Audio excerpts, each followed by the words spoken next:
Hello and welcome to Chapter 311 of the DC Alliance podcast. With me, as always, is Joe. Joe, how you doing today? I was trying to think of the 311 song or any 311 song, and you know when you try to think of something and it just your mind just goes blank immediately. Yeah, oh yeah, Yeah, that oh happens to me just right yeah, there. I'm doing good though. Doing good. yeah. Well, you got me inspired. At 316, at chapter 316, I'll get two beers, smash them together, and There you start our episode. Maybe get a go. glass shattering sound effect, and we'll Yeah, go that on won't get right away. us banned or anything. Copyright. Yeah, no, I'm doing good. I'm doing pretty good.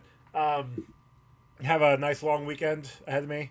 Although I say long, I'm gonna be down here editing stuff. Although I am taking my daughter to go see, she wants to go see the Minions movie. So I'm going to be Hmm. doing that tomorrow before we go pick up one of her friends Okay. for a sleepover. Oh, nice. So, yeah. But other than that, just going to try and enjoy the weekend. What about you? How you doing? Doing well, Joe. Unfortunately, I told you a little bit before we started that I had an unexpected car Yeah, expense. We had to get the tires changed with and balance, which is standard.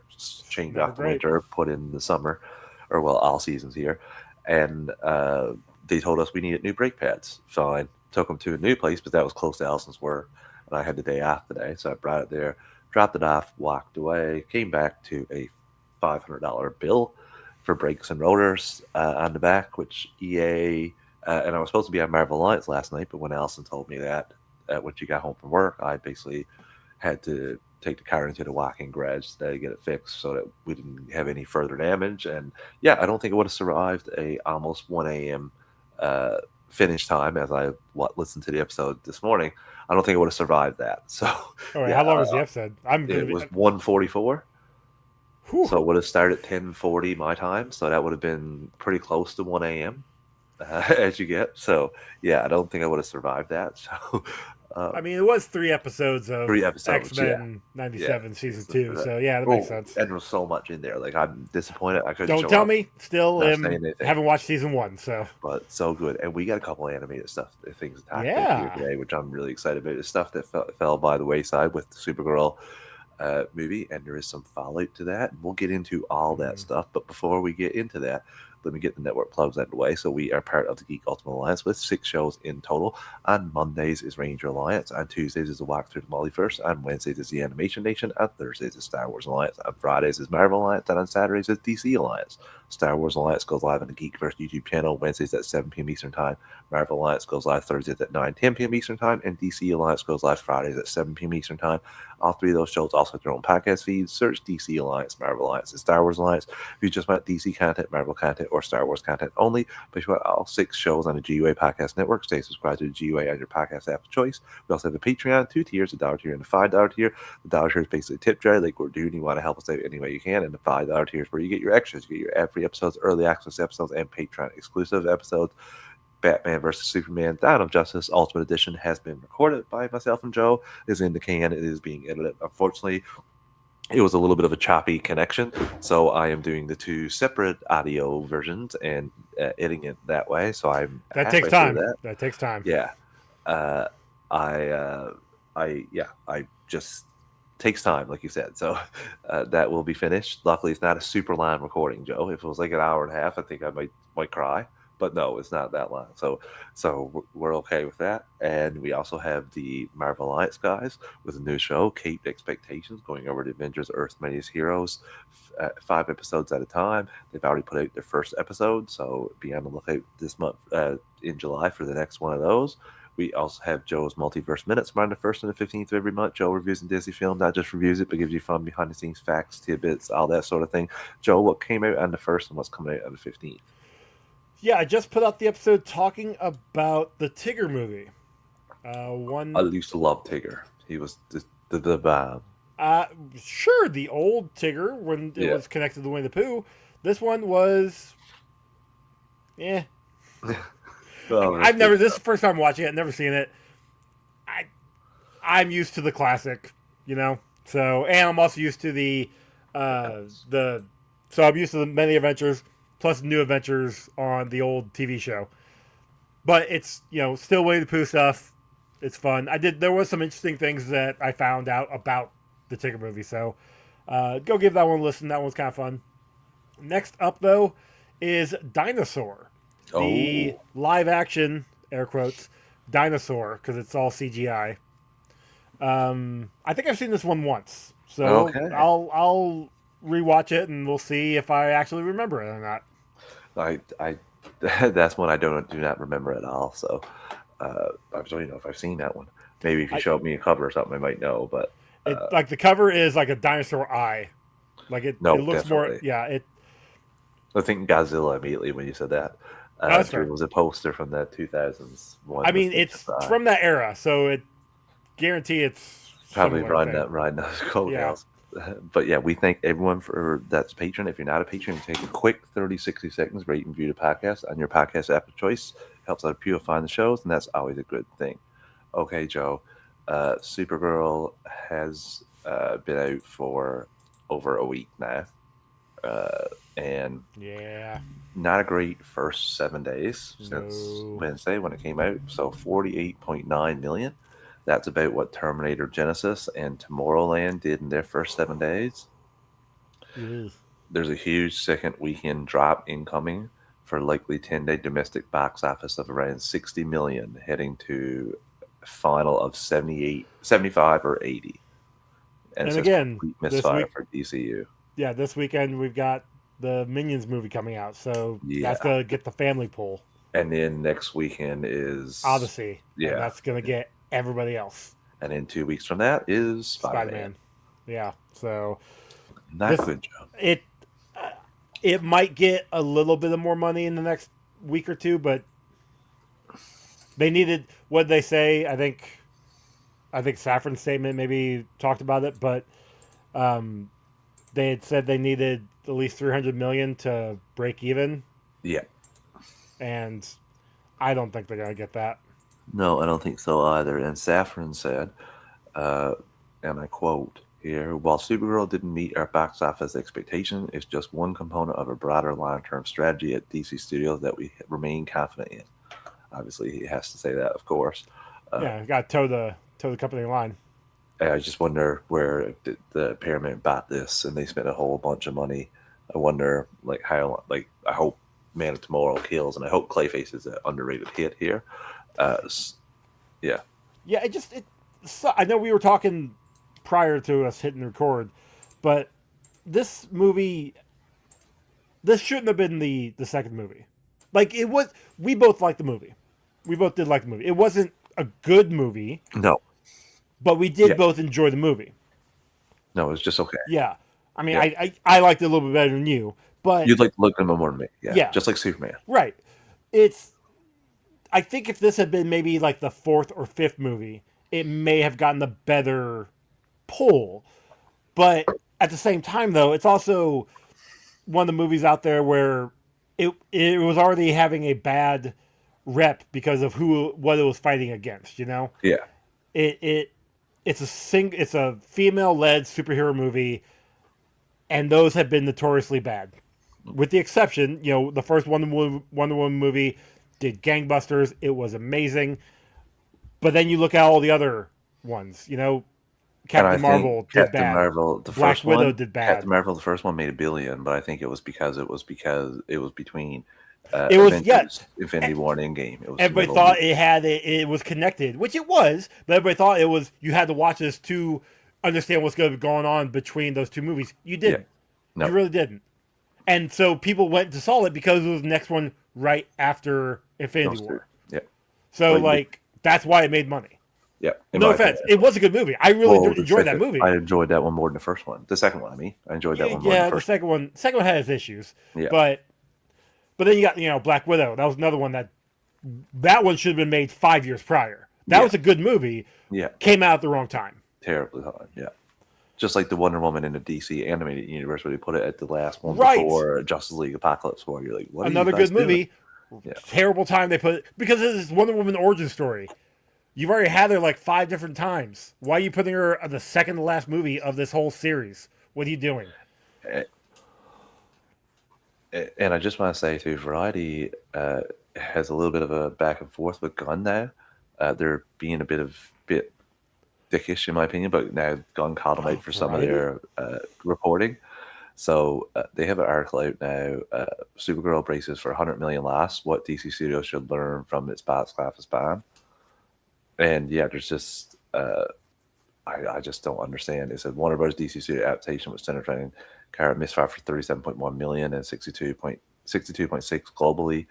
The big budget film is shaping up to be a money loser for DC. 170 million to produce it and 120 million to market it is what they're saying.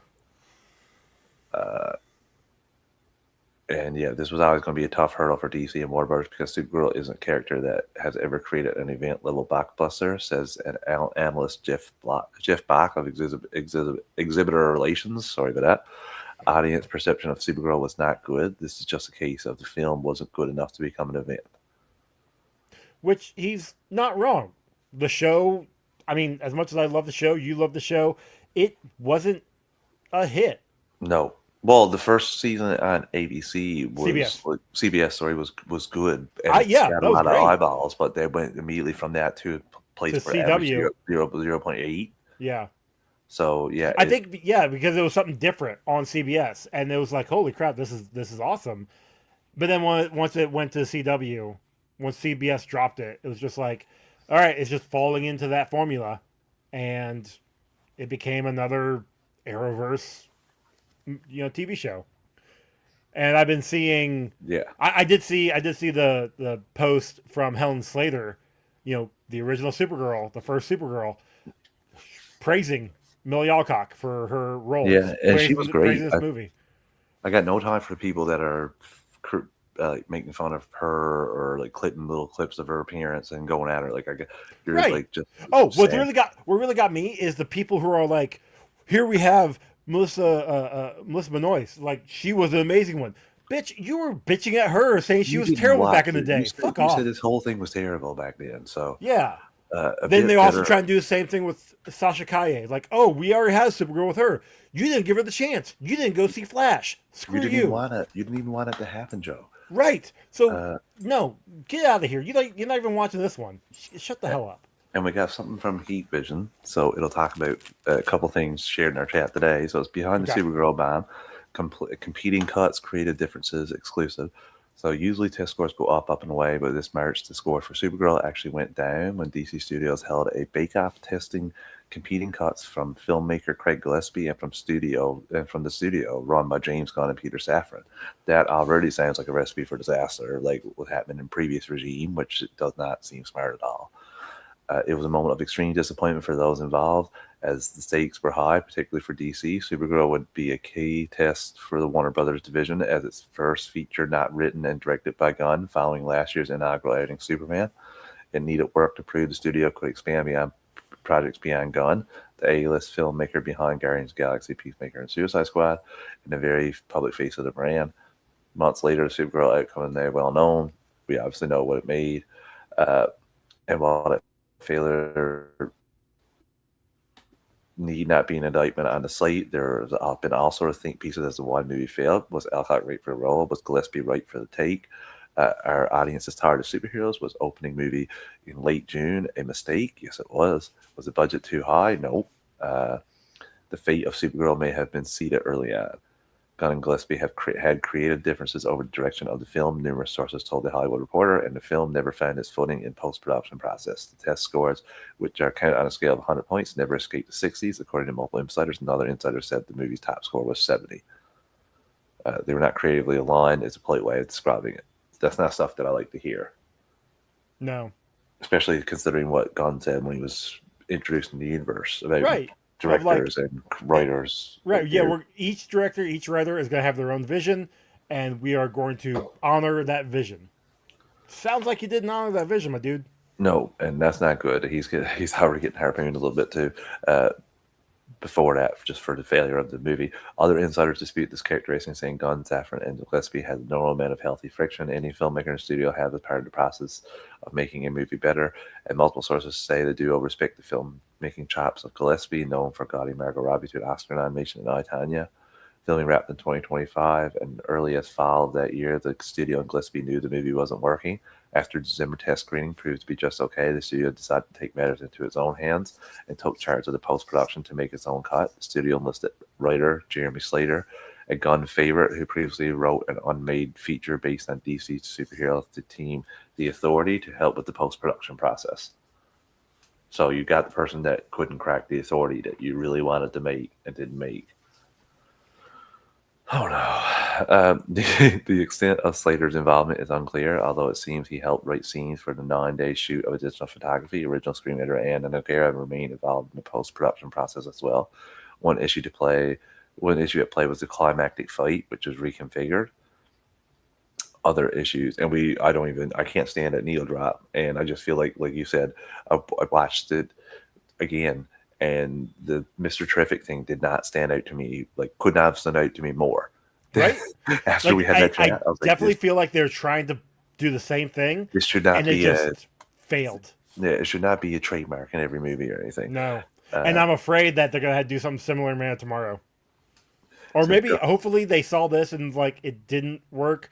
So they're going to, if they try to do that, they're going to pull it out. Hopefully. And the movie had at least 4 test screenings, according to sources, with screenings held in December 2025 as well as February, March of this year.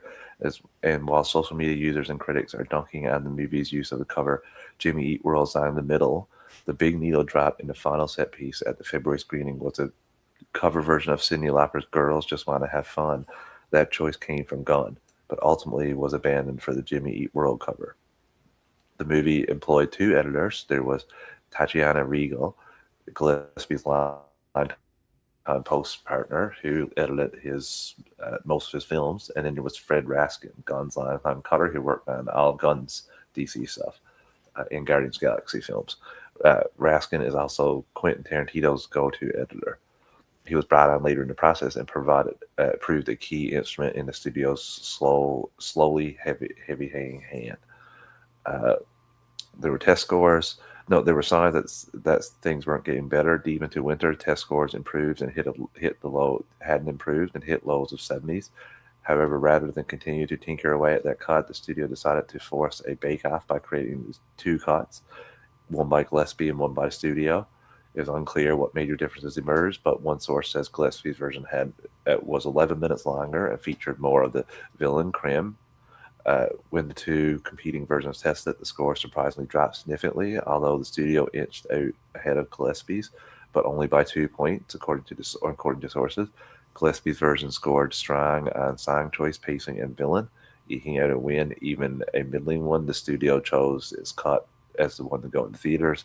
A studio insider says the differences were not particularly pronounced. I swear to God, if we get a director's cut of this movie, I don't want this. I'm just over that stuff now. It's like, you're supposed to let them do what they want to do. Studio insiders paint the back and forth as routine. Others say it was opposite. It happens more than you think, but it's not normal. If studio's going to put money into the testing process, it means they feel strongly about certain things. I'm sure this happens all the time. They said the filmmaker bake-off doesn't happen as much. Right. It's not normal. Probably not. But happens, the testing, testing back and forth, the filmmakers and the studios going back and forth, probably happens all the time. But having 2 films, like the directors and then the filmmakers, separate films, and all right, here we go, figure out which one you want, that seems odd. That seems super odd. As a point of comparison, the canceled Batgirl and box office disappointment Shazam! Fury of the Gods tested in the 60s as well, like Supergirl's tests, most of them. And from that point if that's the case, just put out the Batgirl movie. That's what I mean. If Gillespie believes strongly that something should be in the movie, he had to advocate for it.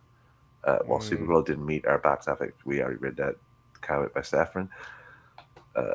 And in many ways, the strategy remains intact. Despite the setback, Gunn and Safran will continue to guide the ship. It is unclear when the duo's contracts are up, but sources believe it's either the end of 2026 or the end of 2027.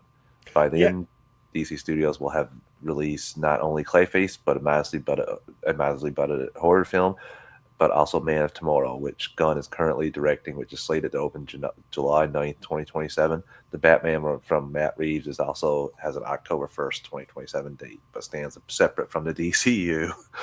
I gotta make sure to emphasize that one. Put that in there. Because when it was 20...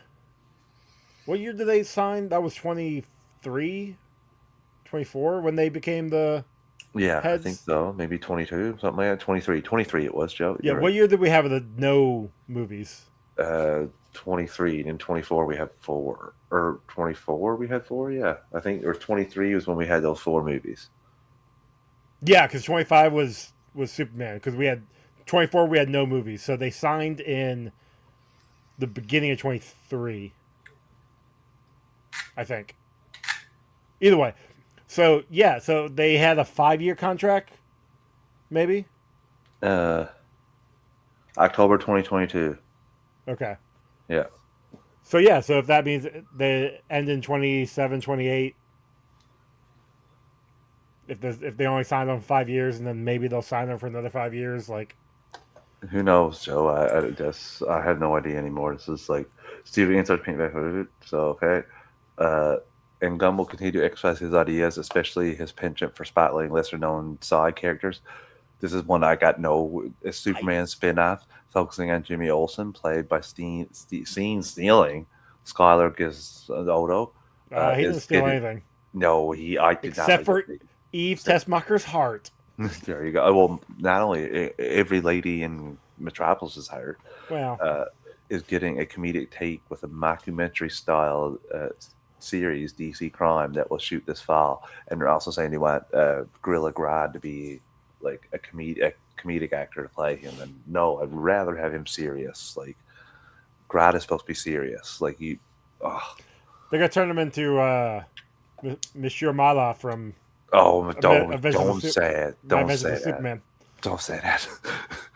There's What? also He's this great in that movie. That though, him and that's in Brain. that, yeah. Oh, I Yeah, love that, yeah. those Same thing two with are him in great. Doom Patrol. No. That one that was something else. So there's also a series focused on Mr. Terrific, played by Superman breakout Eddie. Uh, That's a that's, breakout. yeah, that is an active development with Alan Heinberg from The Sandman writing the pilot. But Mm, Supergirl's failures does put a scrutinizing spotlight on Gunn, who has positioned himself as the face of the company, and no other studio head has before, thanks to his output on social media and comments in the press about quality control. Other studio heads, such as Marvel's Kevin Feige or Warner's Pam Abdi, are known for getting vigorously involved in post-production process, but none are filming filmmakers making their own movies while also running or co-running a major studio. There is no modern precedent. Steve Silver runs Amelin, a production company, not a studio arm. Rob Reiner was partner at Castle Rock, uh, but it was run by Alan Horn. More recently, filmmaker Jennifer Lee ran Walt Disney Animation Studios until 2024 before stepping back to refocus on directing. all right. The challenge for Gunn and DC Studios is to navigate this fine line of being filmmaker friendly while also trusting his strong artistic point of view that has guided him throughout all his career. DC Studios, however, has other challenges looming larger than Supergirl's failure or the villainy of Brainiac. There are anxieties of David Elson's Paramount's upcoming acquisition of Warner's, and perhaps the biggest challenge ahead for Gunn and Safran may be guiding a superhero studio right now, as superhero movies are no longer the bulletproof genre for moviegoers. Generation Z does not care about superhero movies, noted one studio head. That genre belongs to millennials. Yay! It's us. We did something good. Wait They're a talking about minute. us. Wait, no, no. So yeah, this was. There's a lot of fallout here from this. I hope they Yeah. continue. It's the thing that sucks for them, Joe, is like we don't have anything else coming besides Clayface, and if Clayface doesn't make a lot of money, that's an awful sour taste in the DC's mouth and studio head's mouth before waiting until next June to get or July to get Man of July. Tomorrow. Yeah. And then if that doesn't make more than Superman, if that doesn't I just yeah. If that one fails, they need to just literally just stop start over everything. and just I actually mean, stop and let Reed focus on his Batman yeah. for a little bit and then start over. Let him finish his trilogy if he wants to do a trilogy, and then just literally just stop. Just Wait stop a year making or two movies. and then put out a Justice League movie that is pretty No, faithfully don't adapted even do from that. Secret Origins in the animated series and then No, go after that. don't Yeah. even do that. Like No, no, just you because got to because try to revive this property, Joe. It's worth money and they just paid but billions upon billions of dollars for to get it. So they're not going to just be like, yeah, let's set it out here, guys. But they're already failed. The problem is they can do anything they want. If people don't go to the theaters to go see this stuff, it doesn't matter how much they put into it. Well, And it all depends on what you people want to aren't create it into it. Like you could be like the guy Taylor Sheridan and have like 6 or 7 shows going at one time that are all successful, and you can have them kind of connected together and a big budget level. I don't know. It's just this stuff is scaring me because I kind of want. I know we're getting lanterns. Everything that's shooting right now we're getting. So we're getting the Batman. We're getting lanterns. We're getting Man of Tomorrow. right. Like After those that, are definite. I Clayfaces don't. are done. We're getting that. Like I don't those are see definite anything projects. getting greenlit until after that. Man of Which Tomorrow. sucks because that means we won't get anything until at the earliest late 28. Yeah. At the I know. earliest. I don't know. No, it's just we'll take our first ad break of the evening, and then we'll get back to this. Listeners, we're on Ad Support Network. We're gonna pick the ads or volume. Going to be a quick 3 count to adjust your volume, and we'll be right back in 3, 2, 1.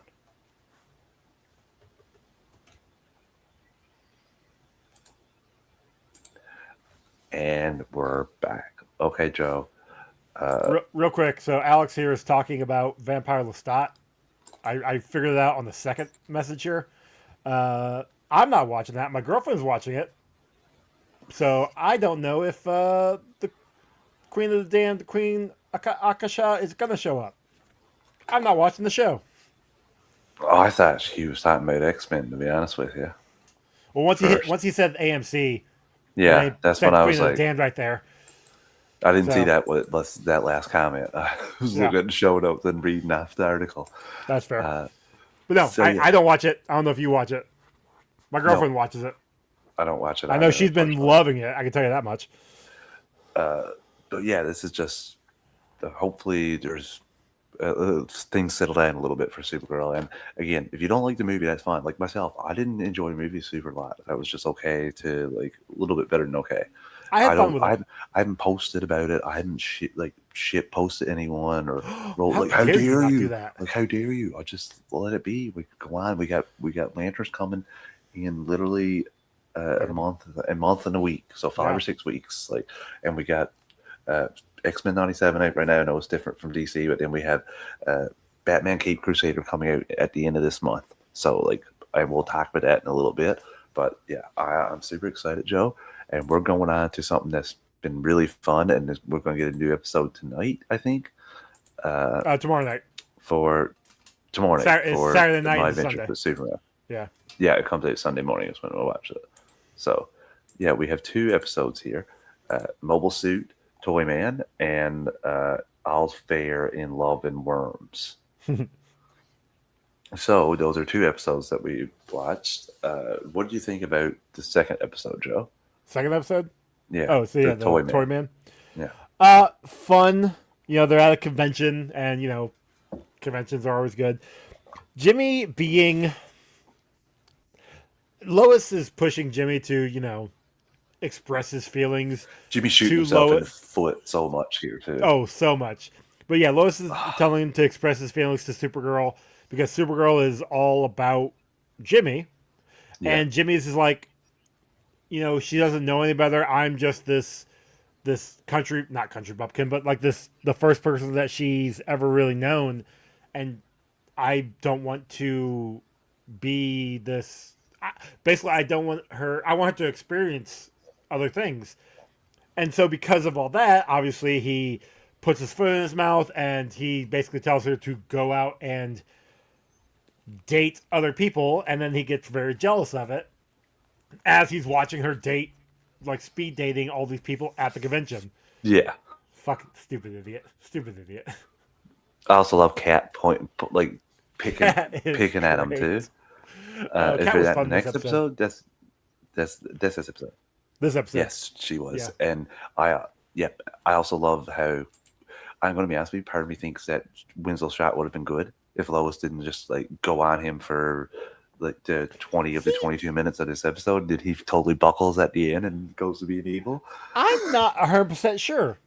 I know, I think Because had he did have everything there. yeah. Like she had caught onto him. That being said, though, like maybe he wasn't going to do anything. Who knows? But the fact that he had that there meant that he probably was going to use it at some point in time. Hmm. You know, you wouldn't have brought all that tech to make yourself into a giant mech suit at this convention if you weren't going to use it. Agreed. I did like some of the action here as well, like the Russian criminals going into the bank. I Uh, was mistaken. I thought that was Conduit. I was wrong. That was and what Whiplash, I think is what her name was. I think that's right, Whiplash. And yeah, Whiplash. And yeah, they take him out, but it's not as easy because like they got kryptonite. Yeah. And Superman's like, geez, like everyone got kryptonite nowadays. Yeah, she's like, yeah, you can just buy it at the store now. But apparently, like because Brainiac's invasion left kryptonite all over Metropolis. Yeah. So But I also love it when her kryptonite battery runs out and Superman like he clocked that, and so he basically was just waiting her out. And then as soon as he yeah, making captures her her basically try to like run out. yeah, as soon as that happens, she's like, "Oh, I think I'm in love." Like she just falls for him because he's very gentle with her, like because that's how Superman is. He's a nice like when he's capturing people, he does it in the nicest way possible. Yeah. And we see that in the next episode too, and we'll get there. But Yeah. it's just one of those things where he is going to do it in a very kind manner. He'll come at you in a very kind manner first, but then if he has to get violent, he'll get violent. You know? Yeah, and That's here Superman. and here we get Bizarro shows up for a minute at the convention and then bails out. Yeah, he's walking around because he's trying to understand what Metropolis is, and he sees a picture or a poster board or a standee of Superman, and he recognizes him because it's the guy who rescued him. And then this is when Toyman Winslow busts out his mech and starts to bust up the con, and then Superman hops in to save the day, but It's not our Clark Superman. hasn't changed yet. Nope, it's Hank Henshaw as Cyborg Superman. It's our first appearance of him here. Really And cool. Really like that. yes, especially how we step it up in the next episode. Where even more so, yeah, he stops him and then Lex congratulates him and basically puts him back on ice until he's needed again. And that was that episode, which, Joe, I thought it was a really fun episode. I had a good time with it. The That was a comedy, good reveal. I mean, the comedy in this whole show has always been good. It's always been like, good balance. It's a good Yeah. balance. yeah, And the second one is basically a speed matchmaking, speed dating, Tinder type of thing here. Is one Tinder thing still a thing? I don't know. I think it is. Okay. But one thing I liked about both these episodes is it is pulling a lot of deep references, a lot of deep cuts. Last one had a lot of like Superman's best friend, Jimmy Olsen, like issue stuff in it. Yeah, yeah. Like especially Superman's girlfriend, Lois Lane stuff in it. This one's another one where it had Superman's best pal, Jimmy Olsen, tropes to go in this one. Like I like that. That's really awesome. This Like has some cool stuff in it. yeah, they're not skimping on this stuff. And if you know your history, you'll get those references. But you don't have to though, which is also good. It's really cool. Things also amp up plot wise in this episode as well. The second one here. Yeah, so Jimmy basically and Supergirl go speed dating in this episode. Jimmy finds Giganta. We don't know if she's Giganta at the moment, although if you knew. Come on, if you're paying attention, she's wearing a leopard outfit. print. Come on. And she ends up injecting Jimmy with something that makes him transform into a werewolf. Yep. So yeah, I did enjoy that. I enjoyed the Clark. I enjoyed the Clark stuff with Lois and Lois being scared for Clark accelerating the relationship a little too quickly. And yeah, the stuff with Hank Henshaw was fantastic here. Yeah, and this is what I was talking about with Superman being gentle, because we get Silver Banshee and her crew robbing a bank. Hank shows up and starts getting very violent with how he's taking out the criminals. When Superman swoops in and he's basically telling Banshee, he's like, "All right, give me the tech you took, give me your tech you have." And Hank is like, "Why are you being gentle with them? Why are you trying to save them?" And Banshee is just like, "Fine, here, take it. Like, I don't care anymore." And he looks to Hank and he's like, "See, you could just be nice about this. Can't we all be Well, this friends? happens after he stops his punch and then sends him flying into the wall, and then he gets her to give up the tech, and then that doesn't even stop him. Hank goes to punch him, and then him and Superman have it out for a bit, but it looks terrible for Hank. He Well, earlier than that too, he got his face plate blown off by Banshee's yep. cry too, so he looks more metal like robot, and he's fighting Superman, and then people start coming along and videotaping and watching, and it does not look good for him. Well, yeah, because it was right after Superman disarms her.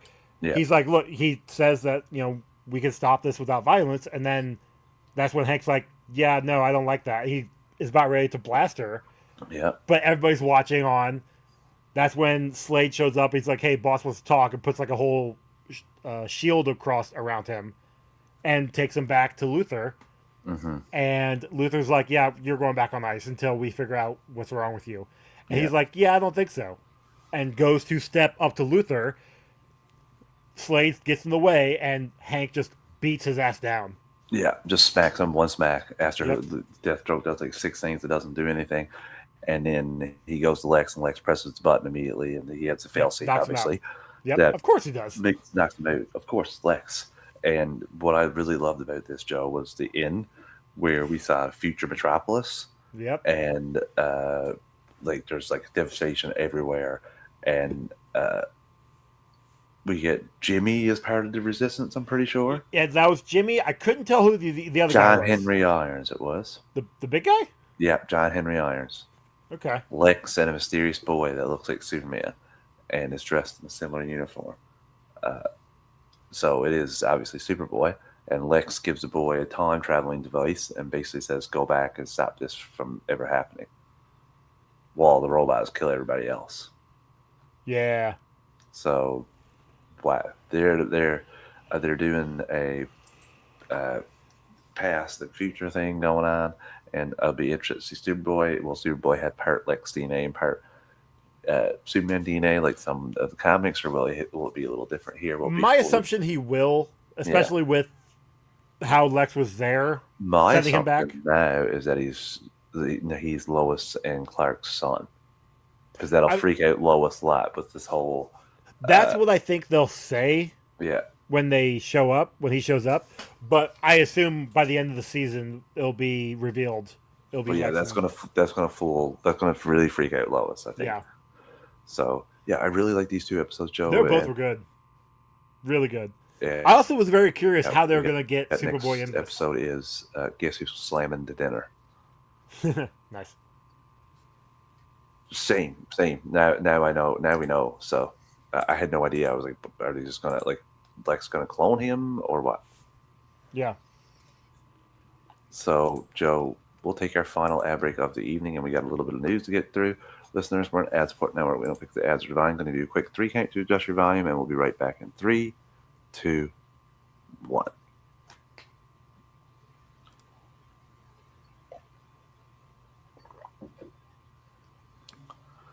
And we're apologies for my internet, Joe, but there is thunderstorms out. So let's hope we can get through this last little bit without any cutoffs here. We'll So see. we have 2 trailers to watch here to talk about. We'll talk about them pretty quickly. Want to get them brought up here? Okay, there we go. We have Batman Nightfall and Yay. Batman Cape Crusader. So hold on a second. Make this big. Close it for a second.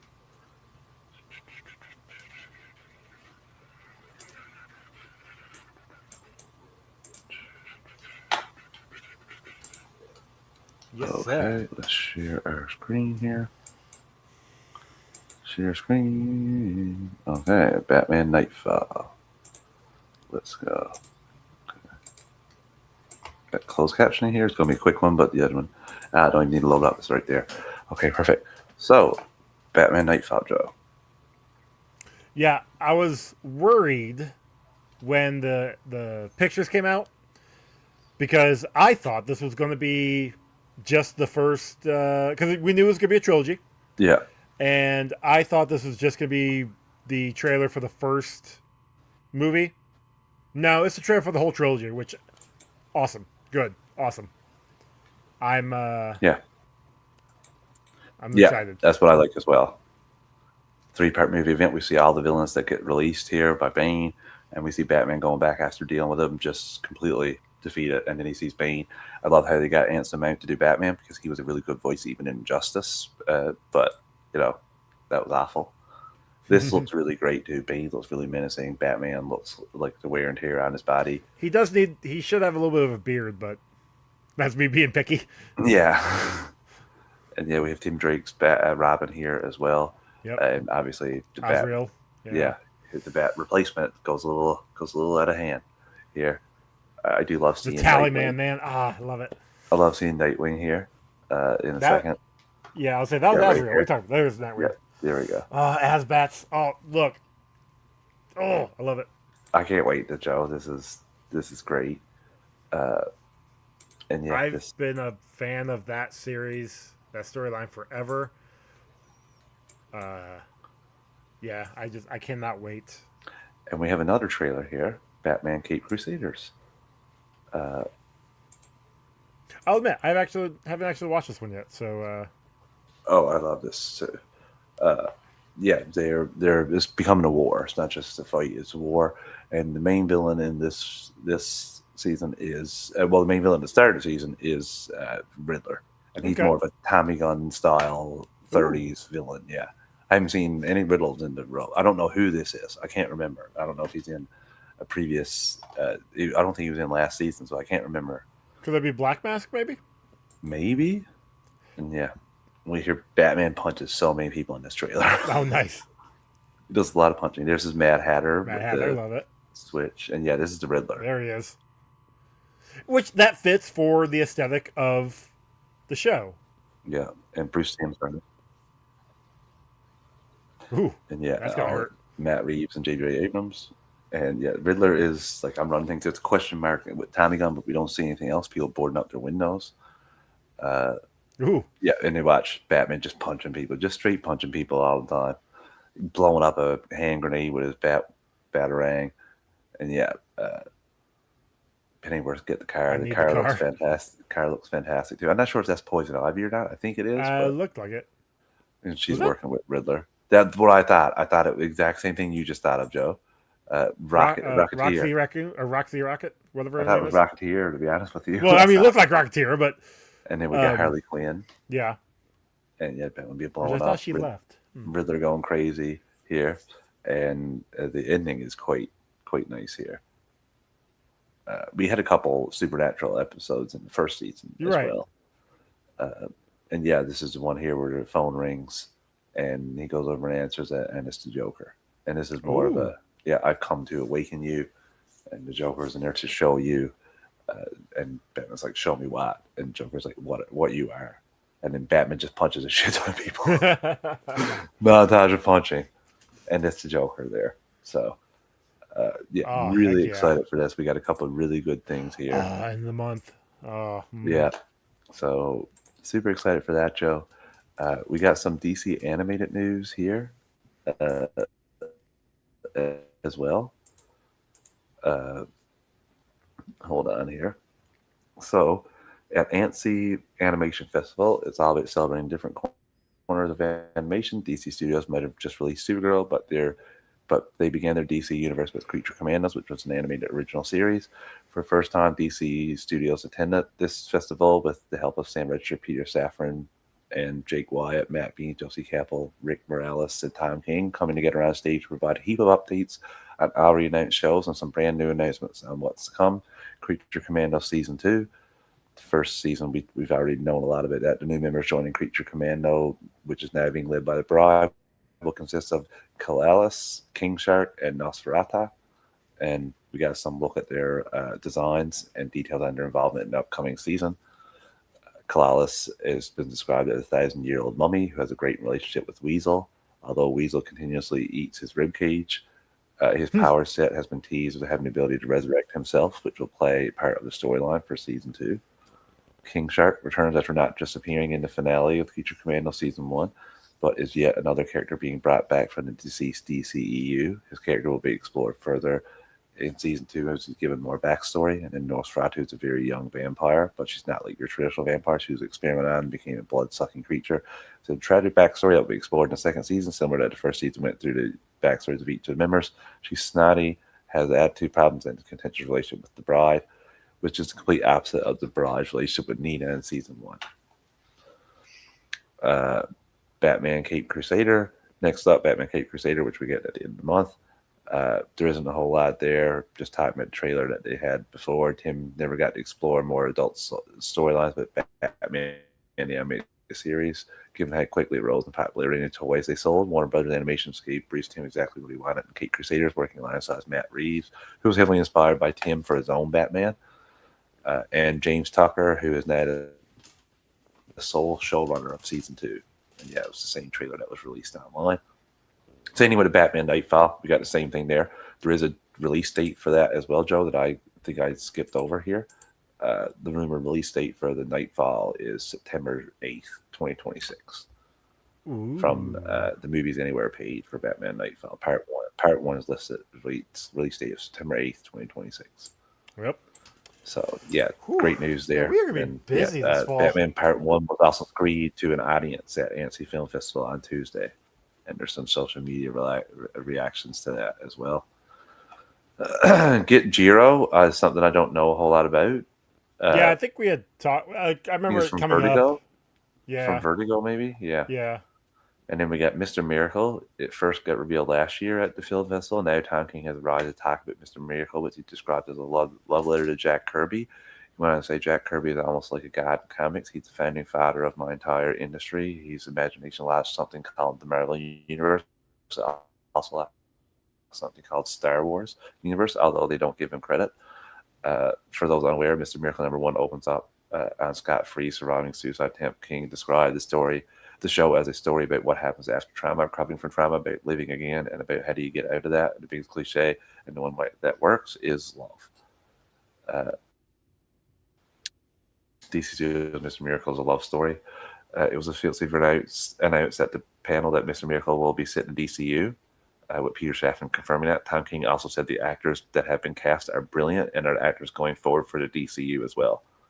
While they didn't announce the cast, they did play a clip where Barda and Scott spoke. In the clip, we also saw images of both Scott and Barda together. Mr. Miracle, a war with parademons attacking, and the iconic Darkseid is paneled from the comics, quickly glitching onto screen before we see a comic-accurate Darkseid sitting on the throne.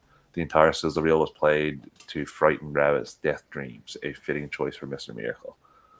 Mr. Miracle will also be animated by the lovely people over at Titmus. They do a lot of good animation. And in my adventures with Green Lantern as well. Oh, yeah. So, yeah, it's just season 2, a Green Lantern appears in the show to show what they look like in the adventure universe. So, yeah, there's going to be a Green Lantern in my adventure with Superman season 2, I think.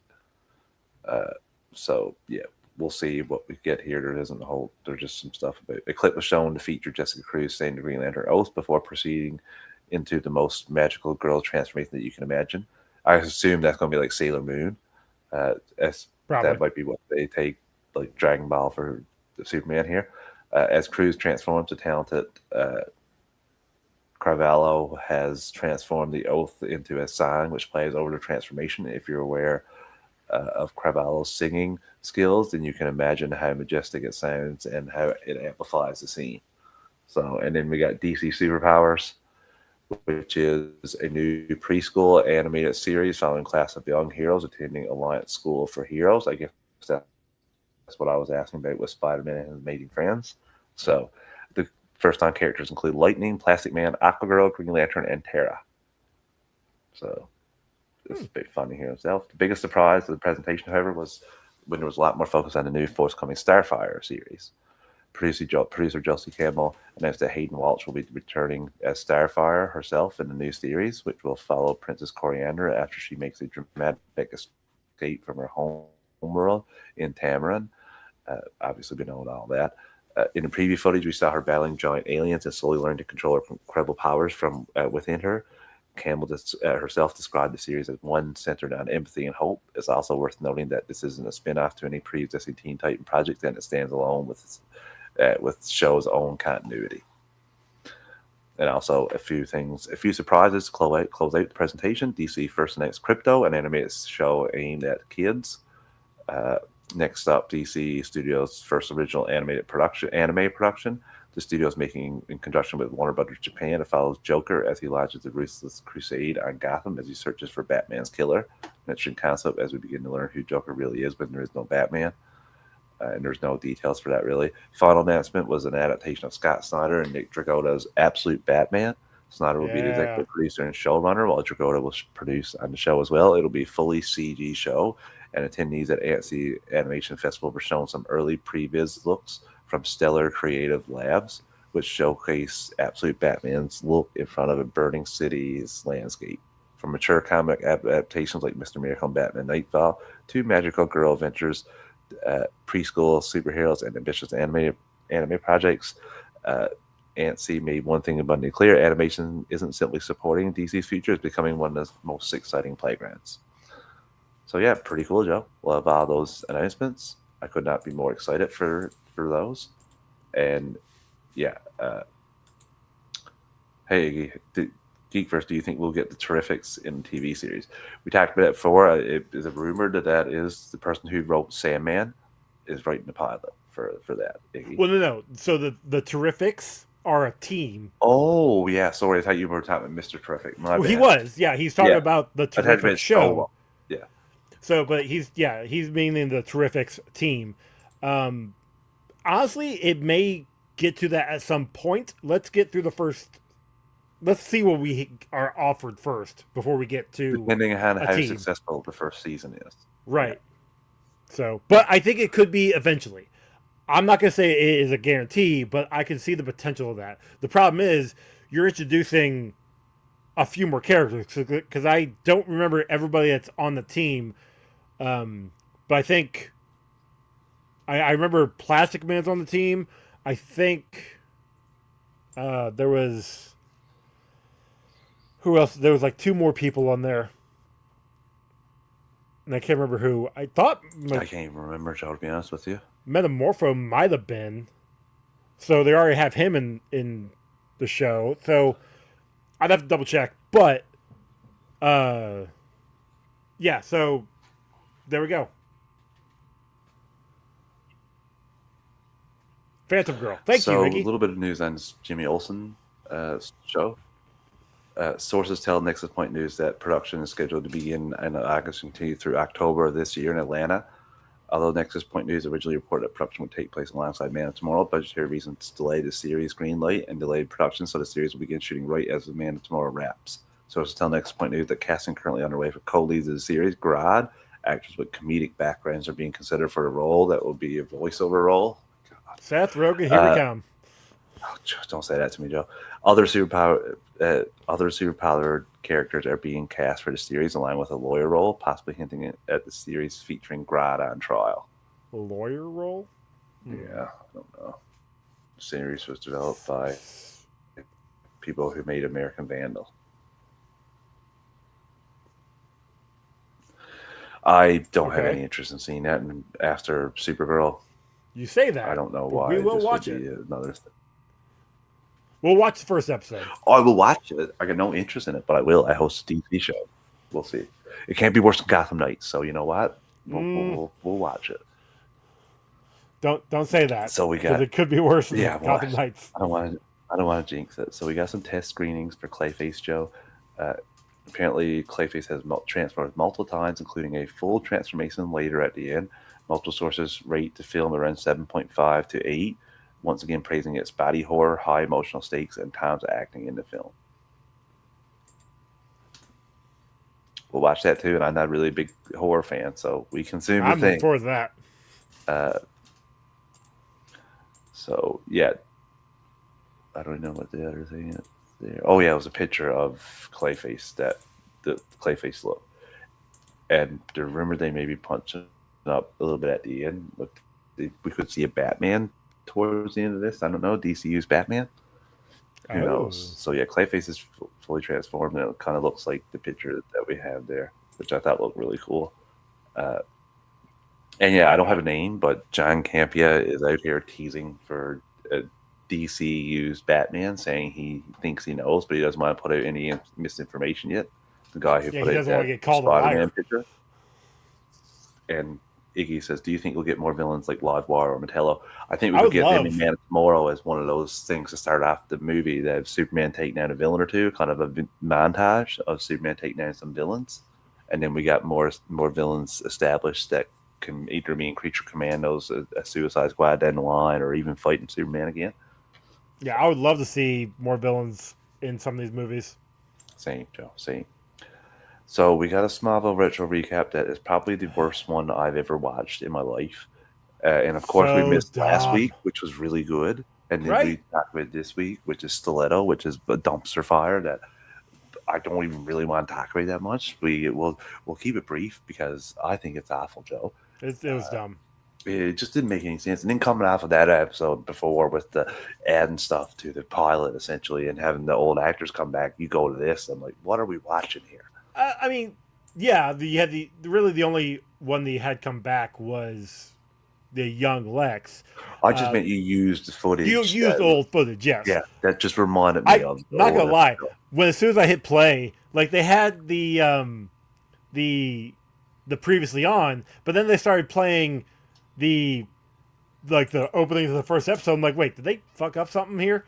I'm like, but no. Once they started showing the egg breaking open, I'm like, okay, we got it here. Now my only question with that is, you got Martha and Jonathan literally walking away with Clark, and then within like a minute, Lionel's men are grabbing Davis. Yeah, They're like not gonna they grab wouldn't they wouldn't have seen him the driving back in the Kents. truck with the Exactly. Come spaceship. on, come Like on, come on. so Anyway, but that's besides the point. My only gripe, one of the gripes for this episode is Chloe is apparently now all in on helping Davis. yeah, I don't even get me talking because I forgot how back and forth this whole goddamn thing was. Like he's barely in this. He's in this for a He's little not in tiny at bit. all.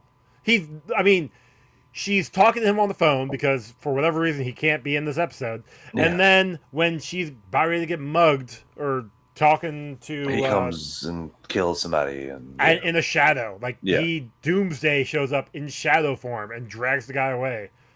And Chloe's staring at him like, "Oh my gosh!" And then she's the one disposing of a body in the dumpster behind the Talon. Like, what are you doing?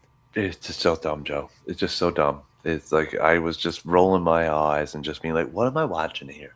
Like at times, I was like, "What happened to you, show?" I was like, Right? "Why did I love the last episode? Like it was so good." And I'm like, "Oh, this one." Like even when they dump him with the kryptonite shower and does nothing, I'm like, "That's awesome." So, Like that made sense. Him yeah, becoming more powerful from the kryptonite made sense. yeah, That tracks. Although, why did you have him being hurt by it when he was younger? Then yeah. anyway, Some holes to poke here, but you got where your suspenders of disbelief. But yeah, I yeah, thought this was just the this terrible is less episode. than average. Yeah, this is bad Yeah. episode. And I'm just like, I hope next week's is good. I Like, mean, this was episode 19. There's 22 this season, I yeah, think. So like we are. I think this is the next episode is going to be turning to hey yeah. we got to start wrapping up and getting some of these plot holes or storylines Well, we got come to an end. Davis and B and Oliver in this next episode, so Oh, good. yeah, we'll have some fun with this. Joe, it's been a fun week. Not as fun for the people hoping Supergirl made a whole lot of money. Yeah. I meant like the people with financial incentive behind it, but Yeah, it just sucks that this. I hate to say that bombed, but it did. It's just it no other bombed. way to talk about it. Like it's Yeah. not. Again, you could have expectations of films making more profit, but if it's not profitable, it's about. So I mean, I guess right now I can hope that it does better I hope to. on the DVD sales, the Same. Blu-ray Or well, sales. I hope that it doesn't. I hope that this week is not as bad as what the projections are making. Same, but I don't think it will be. No, I hope that. Well, we still got our things. I can't wait for Lanterns. I hope Lanterns is a big hit. Right. Right. So we'll be back next time, folks, with another episode. Until then, See you, everyone. Bye, y'all.